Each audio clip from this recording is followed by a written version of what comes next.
যাদের আসলে এনসিপিতে যাওয়ার কথা ছিল জাতীয় নাগরিক পার্টিতে, তারা এখন আজকে ঘোষণা দিল ফেসবুক স্ট্যাটাসের মাধ্যমে জোনায়েদ জানিয়েছেন যে নতুন একটি প্ল্যাটফর্ম আসতে যাচ্ছে।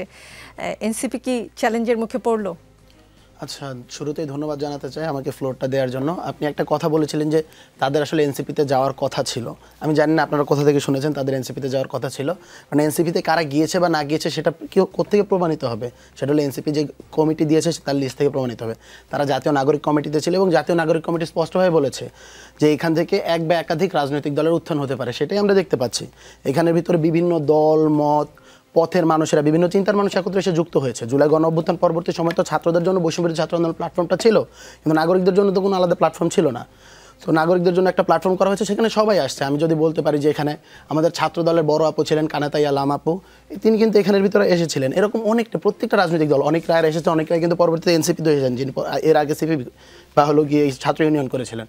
সো এইরকম অনেক রাজনৈতিক দল, অনেক রাজনৈতিক মতের মানুষরা আসছে যারা এখানের ভিতরে এসে যুক্ত হয়েছেন, নাগরিক কমিটিতে যুক্ত হয়েছিলেন। পরবর্তীতে তারা যে নিজের রাজনৈতিক আইডিয়া চিন্তা এবং তারা মনে করছে যে যেখানে রাজনীতি করে হলো গিয়ে ভালো করবে, শাইন করতে পারবে, সে সেখানে গেছে। আমরা মনে করি না এখানে কোনো প্রবলেম আছে। আমরা বরং শুভকামনা জানাতে চাই একটি নতুন রাজনৈতিক উদ্যোগে। কিছুতেই এনসিপিতে যাওয়ার কথা ছিল না তাদের রাজনীতি, এটা একটা প্রসেসের মধ্য দিয়ে গিয়েছিল। যাদের সাথে মিলেছে তারা গিয়েছে, যাদের সাথে মিলেনি তারা যায়নি। এটাই তো আসলে এইটাই গণতান্ত্রিক চর্চা। আমার সাথে যদি আপনার মেলে আমি আপনার সাথে যাবো, নইলে আমি আপনার সাথে যাবো না। এইটাই তো ডেমোক্রেসি এবং এইটাই হওয়া উচিত বলে আমরা মনে করি। কাউকে জোর করে কোনো রাজনৈতিক দলে আটকে রাখা, বন্দী করে রাখার পক্ষপাতী এনসিপি কখনোই না এবং থাকবেও না।